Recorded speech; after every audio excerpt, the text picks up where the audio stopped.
Movie start होती है तो हम देखते हैं कि एक औरत के घर एक बहुत ही प्यारा बेबी पैदा होता है। वो उसका नाम हरक्यूलिस रखती है। उस वक्त के लोग एक राजा को पूजा करते थे जिसे वो अपना गॉड भी कहते थे और उसका नाम था ज़्यूस। और ये बेबी हमें ज़्यूस का ही दिखाया गया है। दूसरी तरफ हम ये देखते हैं कि ज़्यूस की वाइफ यानी रानी को जब पता चलता है कि ये बच्चा ज़्यूस का है और वो भी किसी इंसान से, अब यहाँ हरक्यूलिस कुछ बड़ा हो चुका था लेकिन वो उसे मारना चाहती थी और इसीलिए वो 2 सांपों को उसे मारने के लिए भेजती है। लेकिन क्योंकि हरक्यूलिस ज़्यूस का बेटा था तो उसी की तरह पावरफुल था, तो उन दोनों सांपों को अपने पास आने से पहले ही मार गिराता है। अब हम देखते हैं कि हरक्यूलिस काफी बड़ा हो चुका है। वहाँ के राजा उसे कुछ टास्क देती है। हरक्यूलिस इन टास्क से डरने वाला तो ना था, तो वो एक एक करके इनका मुकाबला करने लगता है और टास्क पूरे करने लगता है।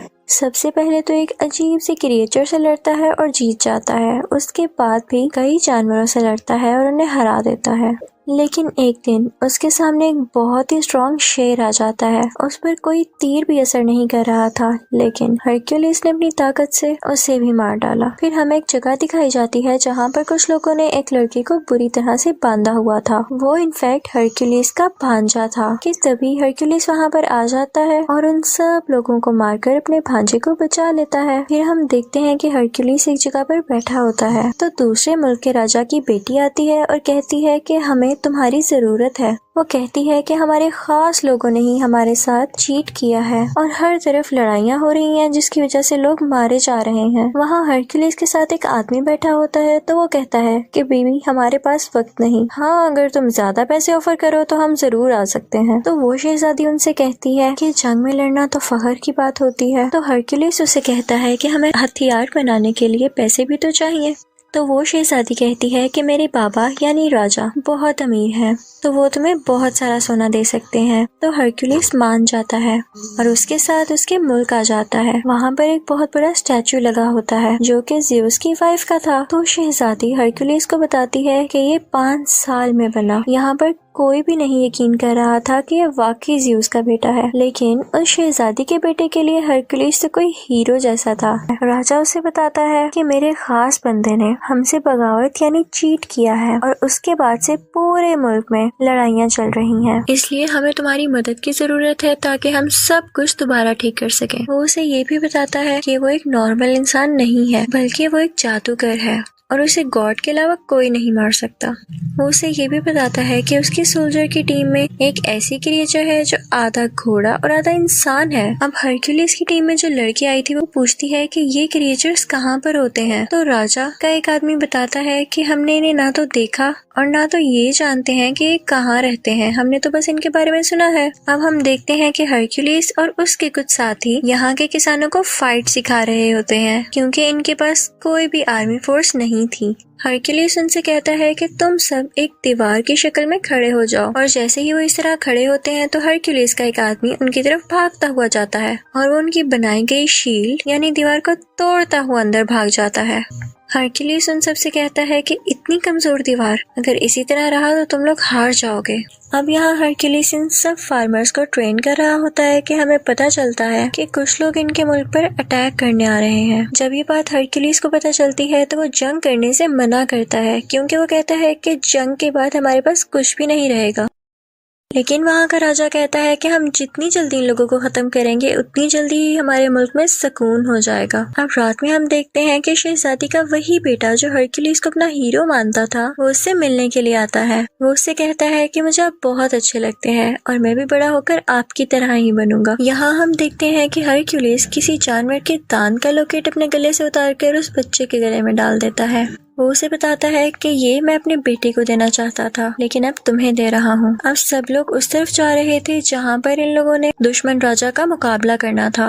रास्ते में ये लोग देखते हैं कि एक जगह पर कटे हुए सर लटके हैं। तो राजा उन्हें बताता है कि वो यहाँ पर हमसे पहले पहुँच चुका था और हमें डराने के लिए उसने यहाँ के लोगों को मार दिया। हरक्यूलिस कहता है कि हम यहाँ से पैदल जाएंगे और सब चलने लगते हैं। लेकिन हरक्यूलिस नोट करता है कि ये डेड बॉडीज आज की नहीं बल्कि कई दिन पुरानी है और ये उनके लिए एक साजिश थी, उनका ध्यान इधर उधर करने के लिए। और तभी हम देखते हैं इनके चारों तरफ एक कबीले के कुछ लोग आ जाते हैं। हरक्यूलिस काफी हैरान होता है कि हम तो इनकी मदद कर रहे हैं और ये उल्टा हमें ही घेरे हुए हैं। फिर हमें पता चलता है कि दुश्मन राजा एक जादूगर था और वही इन लोगों के दिमाग को भी कंट्रोल किया करता था। यहाँ पर ये कबीले वाले हरक्यूलिस और उसकी टीम यानी साथियों पर हमला कर देते हैं। इन सब में बहुत लड़ाई होती है और हरक्यूलिस बहुत अच्छी तरह से इनका मुकाबला करता है और सबको मार गिराता है। अब यहाँ का राजा काफी परेशान हो जाता है क्योंकि उसके सिपाही मारे गए थे।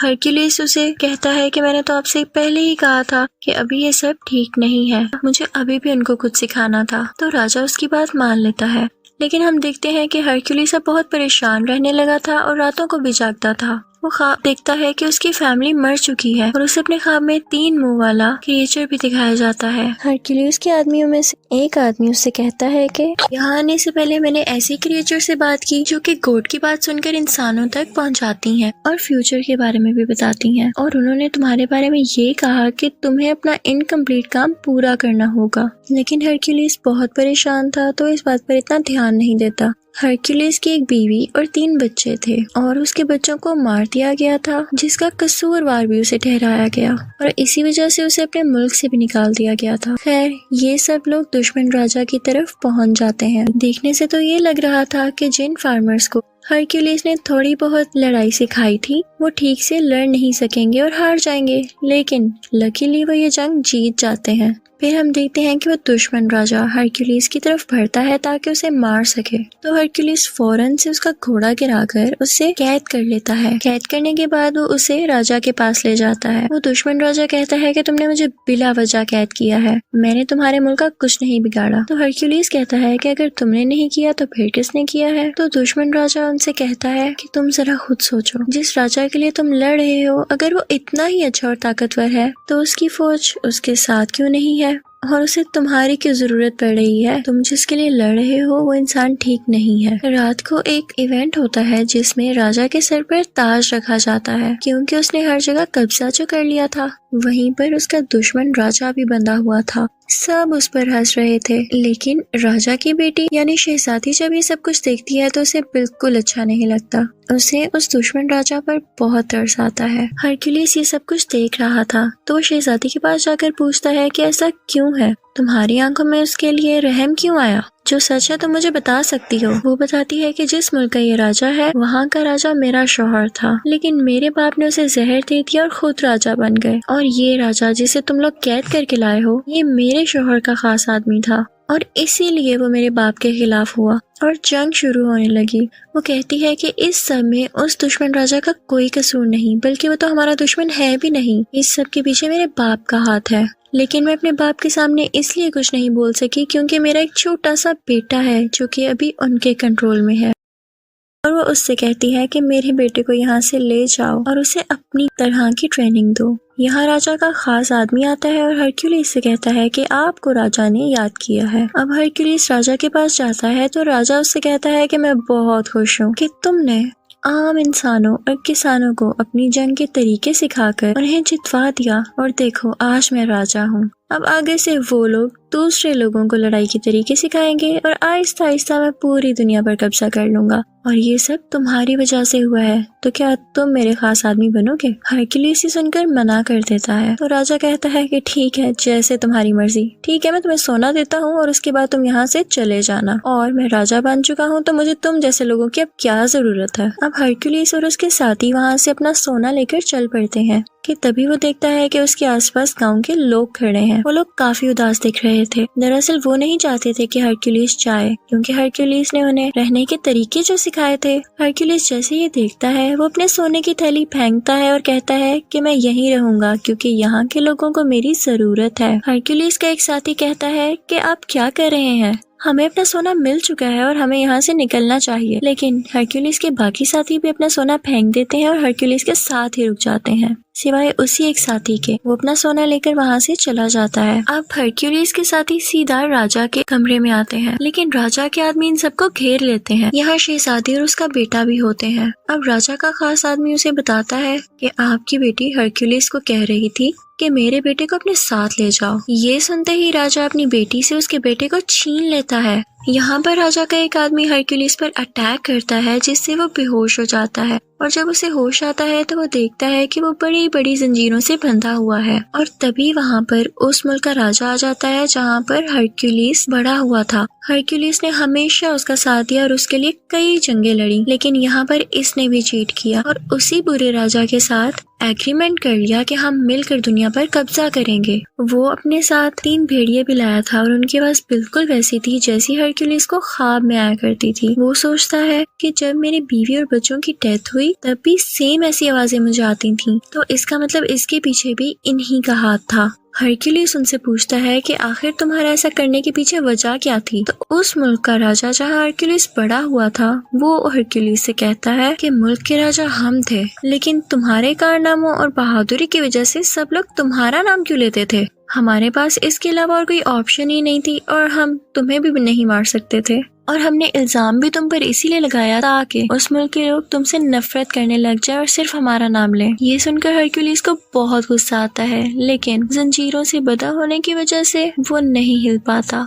अब यहाँ हम देखते हैं कि वो राजा सबको एक एक करके मारने का प्लान कर रहा था और इसके लिए सबसे पहले वो अपनी ही बेटी को मारने लगता है। ये देखकर हरक्यूलिस घबरा जाता है तो उसका साथी उससे कहता है कि तुम कर सकते हो, अगर तुम हिम्मत हार गए तो हमारा क्या होगा। ये सुनते ही हरक्यूलिस में काफी हिम्मत आती है और वो उन जंजीरों को तोड़ देता है और खुद को आजाद कर लेता है। वो फौरन भागकर उस शहजादी के पास जाता है और उसे बचा लेता है। अब वो 3 भेड़िए हरक्यूलिस की तरफ आते हैं और उस पर अटैक कर देते हैं, लेकिन हैरानी की बात यह है कि वो उन तीनों को मार देता है। वो अपने साथियों को और उस बेचारे राजा को, जिसको ये लोग दुश्मन समझ रहे थे, आजाद कर देता है। अब वो दोनों बुरे राजा यहाँ से भाग गए थे, लेकिन हरक्यूलिस किसी तरह से उस राजा को पकड़ लेता है जिसके मुल्क में वो बड़ा हुआ। वो उसे उसी के खंजर से मार देता है, बिल्कुल उसी तरह जैसे उसने इसकी फैमिली को मारा था। इसके बाद वो अपने साथियों को लेकर महल चला जाता है। वो देखता है कि राजा बहुत ज्यादा फौज के साथ खड़ा है और एक आदमी ने शहजादी के बेटे के गले पर खंजर रखा हुआ है। राजा हुक्म देता है कि इस बच्चे को मार दिया जाए, लेकिन तभी वो आदमी वहाँ पर आता है जो हरक्यूलिस का साथी था और सोना लेकर वहाँ से चला गया था। वो फौरन से तीर से उस आदमी को मार देता है जो कि उस बच्चे को मारने वाला था। वो सब उस छोटे बच्चे को बचा लेते हैं, लेकिन अब उस दुश्मन राजा की पूरी फौज इन पर अटैक करने लगती है। हरक्यूलिस भी बराबर इनका मुकाबला करता है। इसी दौरान हरक्यूलिस के एक साथी की डेथ हो जाती है क्योंकि वो बहुत जख्मी हो चुका था।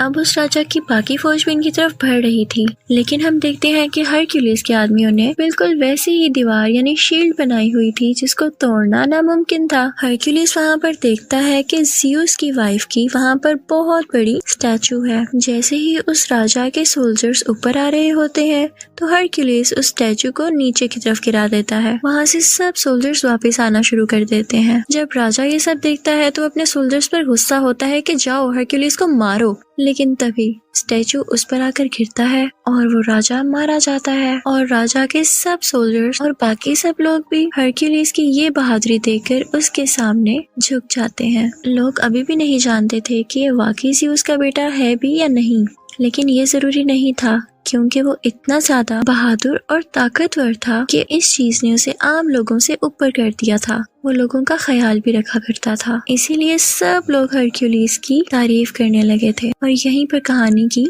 एंडिंग हो जाती है। Thank you for watching.